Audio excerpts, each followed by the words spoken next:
Clint Eastwood, a legendary actor, director, and cultural icon, has built his career on portraying strong, independent characters and making films that reflect his own perspectives on life, masculinity, and politics.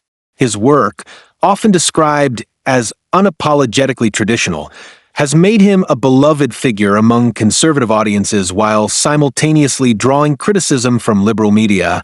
Over the years, he has faced numerous attacks from journalists and critics who argue that his views and films are outdated, reflecting an era that no longer aligns with modern Hollywood's progressive values.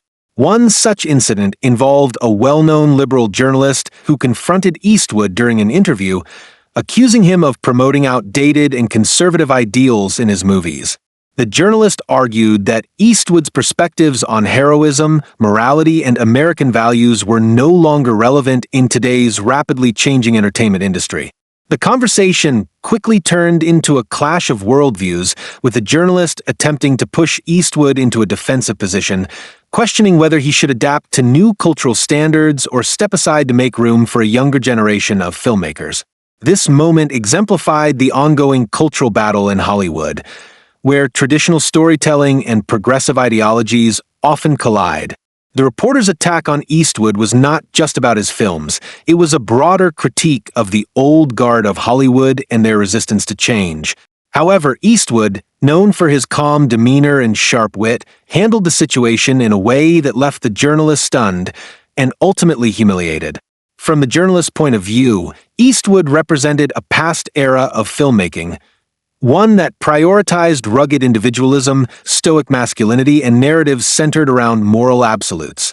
In contrast, modern Hollywood has embraced more diverse and inclusive storytelling, emphasizing social justice, political correctness, and the deconstruction of traditional hero archetypes. The reporter likely viewed Eastwood's continued success as a sign that Hollywood had not fully embraced progressive change. By challenging Eastwood, the journalist aimed to force a conversation about whether his style of filmmaking still had a place in the industry. The underlying message was clear: Hollywood should move beyond figures like Eastwood and embrace a new cultural direction that prioritizes inclusivity and modern social values. Many critics of Eastwood argue that his films, particularly those in the Western and action genres, reinforce outdated notions of masculinity and morality.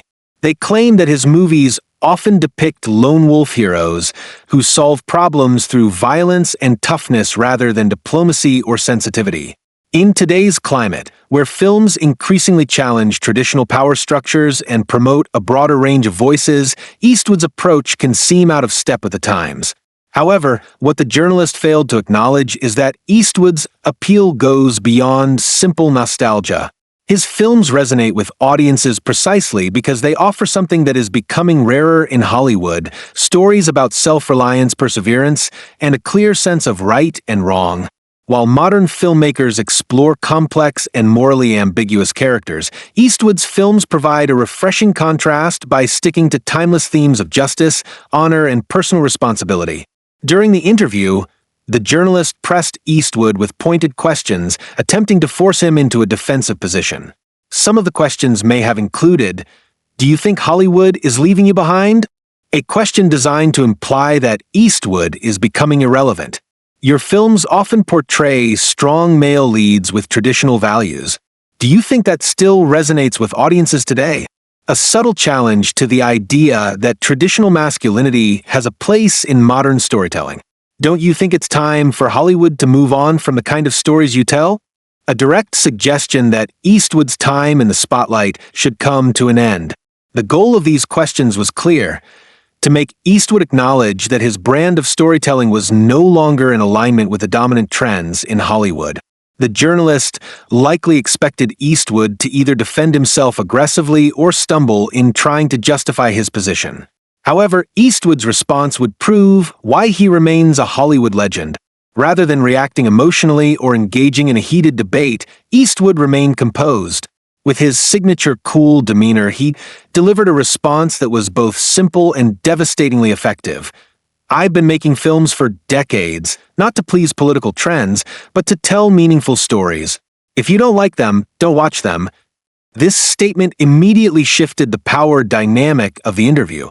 Instead of playing into the journalist's narrative, Eastwood made it clear that he does not seek validation from Hollywood's changing landscape.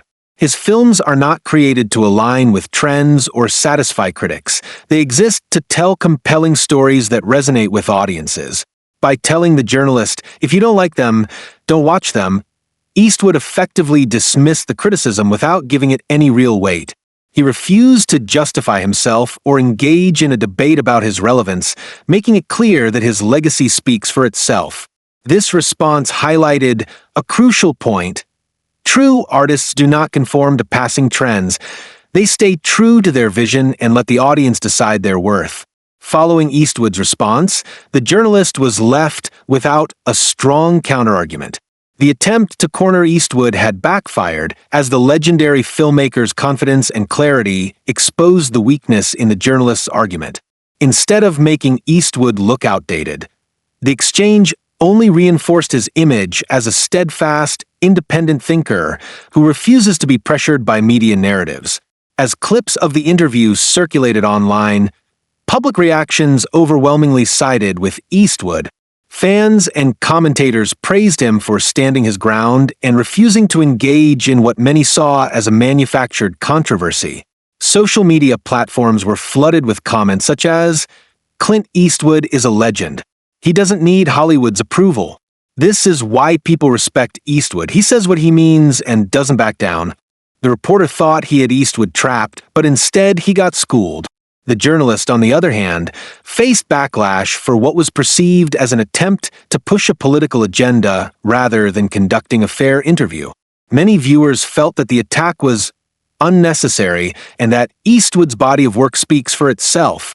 The confrontation between the liberal journalist and Clint Eastwood was more than just an interview. It was a reflection of the broader cultural debate in Hollywood.